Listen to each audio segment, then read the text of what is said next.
નમસ્તે મિત્રો, સ્વાગત છે તમારું આજના મુખ્ય સમાચારની અંદર। તો મિત્રો, સૌપ્રથમ આજના સમાચાર વિશે વાત કરીએ તો ખેડૂતોને વગર વ્યાજે 100% લોન મળશે। પ્રધાનમંત્રી સ્વનિધિ યોજના હવે ડિસેમ્બર 2024 સુધી લંબાવવામાં આવી છે। અગાઉ તેની તારીખ 31 માર્ચ 2023 હતી। આ યોજના હેઠળ નાના વેપારીઓને લોન આપવામાં આવશે। નાના મંત્રાલયે ટ્વિટર પર માહિતી આપી છે, જો કોઈ શહેરી વિક્રેતા, મજૂર અને કોઈ અન્ય નાગરિકને કરિયાણા, રેડીમેડ અથવા તો ફળની દુકાન ખોલવા માંગે છે તો તેવા વ્યક્તિને આ યોજનાનો લાભ લઈ શકે છે, એટલે કે આ યોજનામાં તેને લોન મળી જશે। વિડીયોમાં તમારું સ્વાગત છે। તો જોઈ લઈએ આજના ગુજરાતના તાજા અને મહત્વના સમાચાર સામે આવી રહ્યા છે। તો આ સમાચાર છેલ્લે સુધી જોવા વિનંતી, કારણ કે આજના તાજા સમાચાર તમારા માટે ખૂબ જ ઉપયોગી છે। ત્યારબાદના સમાચાર વિશે વાત કરીએ તો મિત્રો, 300 રૂપિયાની સબસિડી આપી રહી છે સરકાર। દેશમાં દિવસે ને દિવસે મોંઘવારી વધી રહી છે, તેના પર જો રસોઈના ગેસના બાટલામાં ભાવ વધારે થાય તો ત્યારે ઘણા લોકોનું બજેટ ખોરવાઈ જાય છે। ત્યારે હવે 600 રૂપિયામાં રસોઈ ગેસના બાટલા મળી શકશે। આ માટે કેન્દ્ર સરકારે 75 લાખ કનેક્શન આપવાની તૈયારી કરી રહ્યા છે। કેન્દ્રીય મંત્રી હરદીપસિંહ પુરીએ સંસદમાં આ અંગેની મહત્વપૂર્ણ માહિતી આપતા કહ્યું હતું કે કેન્દ્ર સરકાર ગરીબ પરિવારોને સસ્તા રસોઈ ગેસના બાટલા દેવામાં અન્ય દેશની તુલનામાં અસરકારક છે। મિત્રો, ત્યારબાદના સમાચાર વિશે વાત કરીએ તો ખેડૂતોના હિતમાં ડુંગળીને લઈને મહત્વનો નિર્ણય। ડુંગળીની નિકાસબંધીના કારણે ખેડૂતોને ભાવ ન મળતા ખેડૂતો ચિંતામાં મુકાયા છે। આ બધાની વચ્ચે રાજકોટ માર્કેટ યાર્ડના ખેડૂતો માટે મોટો નિર્ણય કર્યો છે। વિગતો મુજબ હવે ડુંગળી વેચવા યાર્ડમાં દરરોજ 100 ગાડીની એન્ટ્રી અપાશે। મહત્વનું છે કે આ નિર્ણયથી શહેરમાં પૂરતો માલ મળી રહેશે અને ખેડૂતોને પણ ભાવ મળી રહેશે। મિત્રો, ત્યારબાદના સમાચાર વિશે વાત કરીએ તો આરબીઆઈએ કરી છે મોટી જાહેરાત। આરબીઆઈએ યુપીઆઈ પેમેન્ટ માટે નિર્ણયમાં ફેરફાર કર્યો છે। યુપીઆઈના યુઝરો હવે 1 લાખ રૂપિયા સુધીનું ઓટો પેમેન્ટ કરી શકશે। અગાઉ આની મર્યાદા 15,000 રૂપિયાની હતી। આ માટે ઓટીપીની જરૂર રહેશે નહીં। યુપીઆઈ ઓટો પેમેન્ટ સર્વિસનો ઉપયોગ ક્રેડિટ કાર્ડની ચૂકવણી, વીમો પ્રીમિયમ, ઈએમઆઈ ચૂકવણી, મ્યુચ્યુઅલ ફંડ, મોબાઈલ બિલ, મનોરંજન અને ઓટીટી તેમજ લાઇટ બિલ માટે થાય છે અને આ લિમિટ વધારતા યુઝરોની સુવિધામાં પણ વધારો જોવા મળ્યો છે। મિત્રો, ત્યારબાદના સમાચાર વિશે વાત કરીએ તો હપ્તા વગર મળશે 36,000 રૂપિયા ખાતામાં। સરકારે પ્રધાનમંત્રી શ્રમયોગી માનધન યોજના શરૂ કરી છે, જેના હેઠળ દર મહિને 3,000 રૂપિયા પેન્શનનો લાભ આપવામાં આવે છે, જેમાં જોડાયેલા તમને પણ લાભ મળી શકે છે। સરકાર દ્વારા શરૂ કરવામાં આવેલી યોજના પીએમ શ્રમયોગી માનધન યોજના છે। આ યોજના શરૂ કરવાનો હેતુ નબળા વર્ગને આર્થિક રીતે મજબૂત બનાવવાનો છે। એટલું જ નહીં, સરકાર આ યોજના હેઠળ દીઠ વાર્ષિક 36,000 રૂપિયા ટ્રાન્સફર કરે છે। મિત્રો, ત્યારબાદના સમાચાર વિશે વાત કરીએ તો કરો ફરિયાદ પાક વીમા યોજના માટે।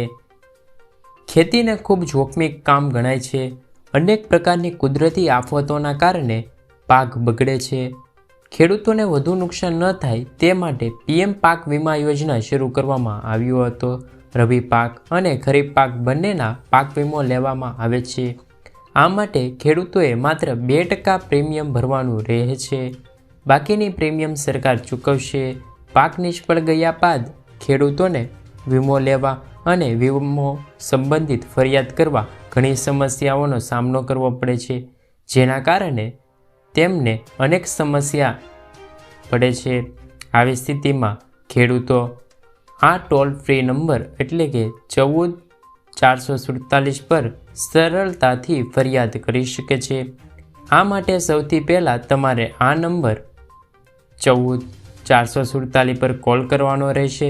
પછી તમારે તમારા ડોક્યુમેન્ટ્સ અને સમસ્યા વિશે માહિતી આપવાની રહેશે। આ પછી તમને ટિકિટ આઈડી આપવામાં આવશે। પછી ફરિયાદ નોંધાવ્યા પછી તમને એક મેસેજ આવશે। આ પછી તમારે તમારી ફરિયાદનું ફોલોઅપ આપવાનું રહેશે। મિત્રો, ત્યારબાદના સમાચાર વિશે વાત કરીએ તો કૃષિ મંત્રીને ખેડૂતોની મોટી ભેટ। ઘાસચારાની અછત અને બગાડ અટકાવવા ચાકર કટ સહાય યોજના અમલ છે, તેની જાહેરાત કૃષિમંત્રી રાઘવજીભાઈ પટેલે કરી છે. આ યોજના હેઠળ ઓછામાં ઓછા 5 પશુ ધરાવતા પશુપાલકોને 18,000 રૂપિયા સુધીની સહાય આપવામાં આવશે. મંત્રીએ સ્પષ્ટ કરતા કહ્યું હતું કે ઘાસચારાને નાના નાના ટુકડા કરીને પશુઓને નિરણ કરવામાં આવે તો ઘસારાનો બગાડ થતો નથી. મંત્રીએ યોજનામાં સહાય ધોરણે વિશે જણાવ્યું હતું કે ઓછામાં ઓછા 5 પશુ ધરાવતા પશુપાલકોને 18,000 રૂપિયાની સહાય મળશે.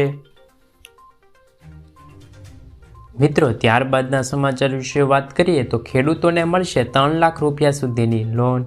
ભારતના નાણાં મંત્રી નિર્મલા સીતારામન દ્વારા ગુજરાતના દરેક નાના મોટા ખેડૂતો માટે લેવામાં આવ્યો છે આ મોટો નિર્ણય.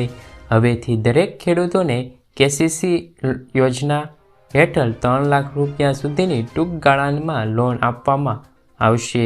ગુજરાતની દરેક બેંકોને આપવાનો નિર્ણય કર્યો છે. જ્યારે અત્યાર સુધી મોદી સાહેબ ખેડૂતોની આવક બમણી કરવાની વાત કરતા હતા, જ્યારે એકાએક ખેડૂતોના દેવામાં ડૂબવાથી નવી યોજના બનાવવામાં આવી છે.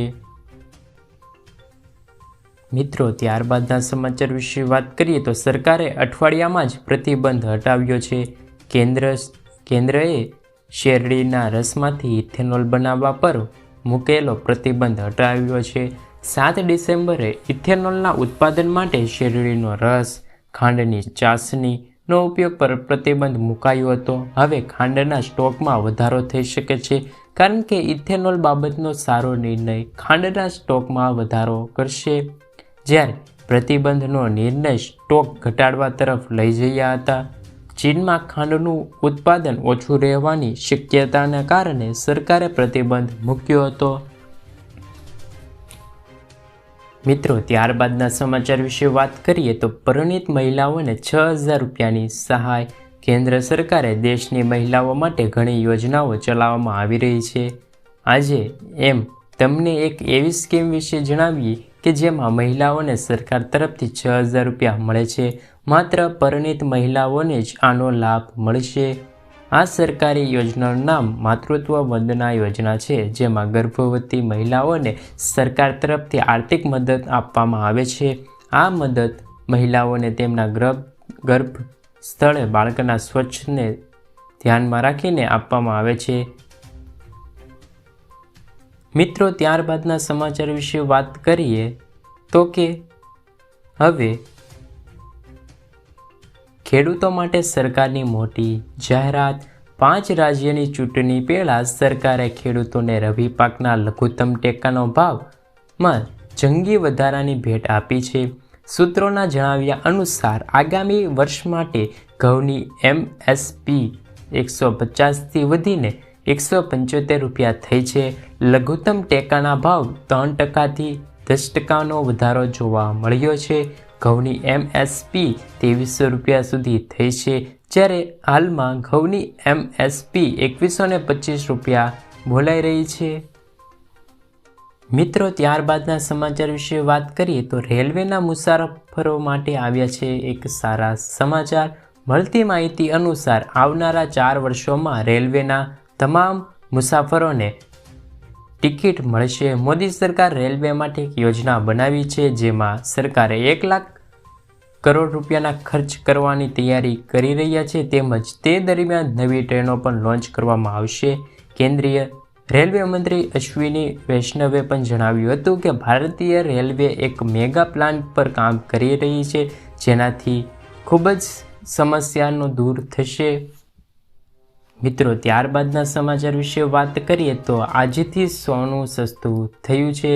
સોમવારથી ભારત સરકારે તેમના સોનાના રોકાણો માટે ખાસ સમાચાર આપ્યા છે. તેમાં તેમને 62,000 રૂપિયા પ્રતિ 10 ગ્રામની નીચેના ભાવનું સોનું મળશે.